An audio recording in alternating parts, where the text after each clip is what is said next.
गंगानगर के पास एक छोटा सा गांव हुआ करता था। उस गांव का नाम यमुनापुर था, जहां लोग रहते थे। उसी गांव में एक गरीब लक्कड़हारा भी रहता था, जिसका नाम सुख था। सुख काफी गरीब था और अपने जीवन से हमेशा दुखी रहता था। पता नहीं भगवान ने मेरे जीवन में ही इतना कष्ट क्यों लिख दिया है। ऐसा नहीं है, दुख तो सबके जीवन में होता है, फिर चाहे वो इंसान हो या जानवर। तुम्हारे पास खेती है, ढेर सारा पैसा है, इसलिए तुम ऐसा कह रहे हो। एक दिन भी मेरी तरह काम करना पड़ गया तो तुम ये सब नहीं बोलोगे। तुम्हारी बात कुछ हद तक ठीक है, लेकिन ऐसा नहीं है कि मेरे जीवन में पैसा है तो दुख नहीं है। क्या बातें चल रही हैं दोनों में? हम दोनों सुख और दुख के ऊपर चर्चा कर रहे हैं। सुख कह रहा है कि भगवान ने उसके जीवन में काफी दुख लिख दिया है। दुख तो सबके ही जीवन में होता है, किसी के जीवन में ज्यादा होता है तो किसी में कम, लेकिन होता सबके जीवन में है। मैं नहीं जानता। सुबह से शाम हो जाती है। सुख लकड़ियाँ काट कर अपने घर की तरफ रवाना हो जाता है। मैंने बगीचे में लकड़ियाँ रख दी है, कल जल्दी उठा देना, सेठ को लकड़ियाँ देने जाना है। हाँ ठीक है, कल शहर से लौटते समय राशन का सामान लेते आना।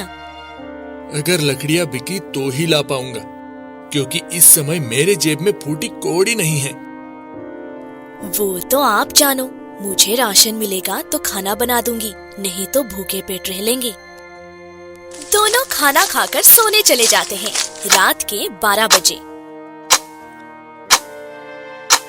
हम आधी रात को सुख के बगीचे में क्या करने आए हैं? इसकी लकड़ियों में आग लगाने।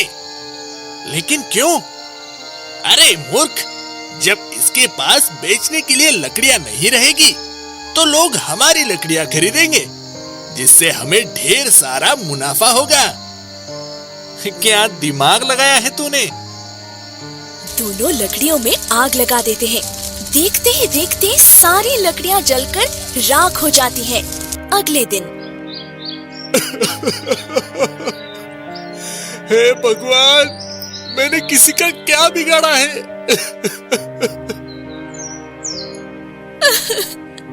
एक तो पहले से ही हालत खराब है और ऊपर से किसी ने हमारी लकड़ियां जला दी। पता नहीं ये किसने किया होगा। मुझे फिर जंगल जाना पड़ेगा लकड़ियां काटने। जाना तो पड़ेगा ही, आज खाने के लिए कुछ नहीं है। सुख उदास मन में जंगल की तरफ रवाना हो जाता है।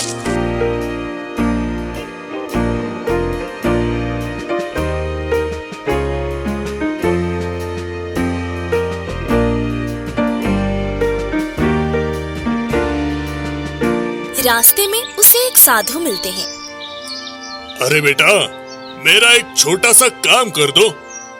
बताओ गुरुदेव, क्या करना है? ये लकड़ियां मेरी कुटिया तक पहुंचा दो। ठीक है गुरुदेव, लेकिन आपकी कुटिया है कहाँ? मेरे पीछे आओ। सुख साधु के पीछे चला जाता है और लकड़ियों को कुटिया के अंदर रख देता है। तुम्हारा बहुत बहुत शुक्रिया। कोई बात नहीं गुरुदेव। गुरुदेव, एक बात पूछो आपसे? हाँ बिल्कुल पूछो। भगवान ने केवल मेरे जीवन में ही इतने कष्ट क्यों लिख दिए हैं? बेटा, इस संसार में केवल तुम ही नहीं दुखी हो, बल्कि इंसान से लेकर जानवर हर कोई अपने जीवन से परेशान है। मैं नहीं मानता गुरुदेव। जानवर तो फिर भी ठीक है, लेकिन इंसान तो दुखी ही रहता है। नहीं बेटा, ऐसा नहीं है। अब देखो ना, तोता कितना सुंदर होता है, लोग उसे खाना भी खिलाते हैं। उसे भला क्या ही दुख होगा? उसे भी अपने जीवन में दुख होगा। अगर यकीन नहीं है तो मैं तुम्हें कुछ समय के लिए तोता बना देता हूँ, खुद ही महसूस कर लो। अगर ऐसा हो सकता है तो जरूर करिए। साधु मंत्रों की मदद से सुख को तोता बना देता है। अरे वाह, मैं तो तोता बन गया। अब बाहर होकर आता हूँ।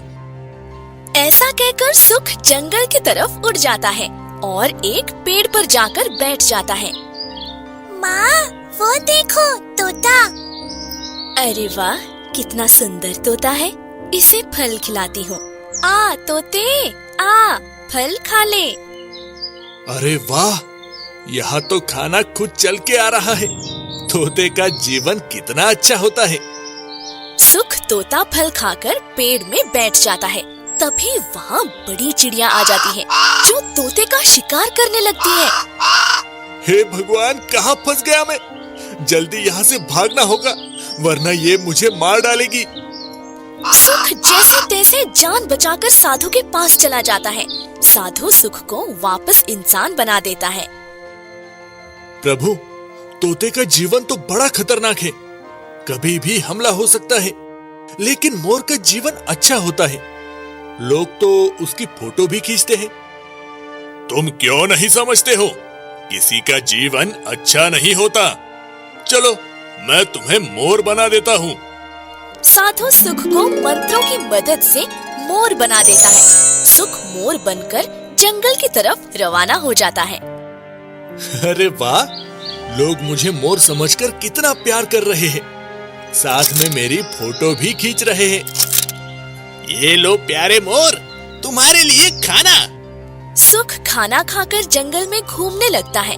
तभी अचानक उसे कुछ शिकारी मिलते हैं। अरे वाह, आज तो शिकार खुद चलकर आ गया। इस शिकारी के इरादे कुछ नेक नहीं लग रहे हैं। बचकर जाता कहाँ है?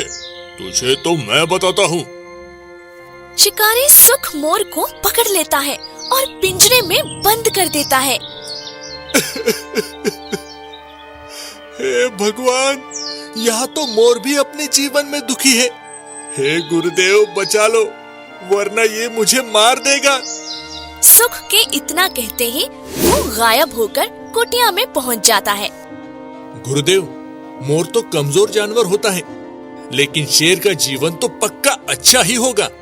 उसे तो इंसान और जानवर दोनों डरते हैं। तुम अपनी ये इच्छा भी पूरी कर लो। साधु सुख को शेर बना देता है। अरे वाह, शेर बनकर कितना मजा आ रहा है। सभी जानवर कैसे दुम दबाकर भाग रहे हैं।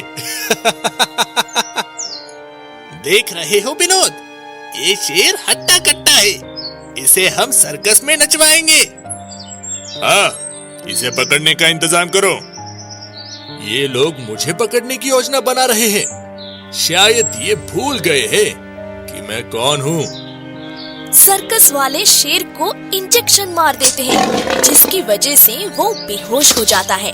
उसे पिंजरे में बंद करके खूब मारते हैं ताकि वो सर्कस वालों से डरे। ये ले और ले, अगर हमारे कहने पर नहीं चला तो रोज ऐसे ही मारेंगे। हे भगवान, अब समझ में आया, यहाँ तो कोई भी सुखी नहीं है।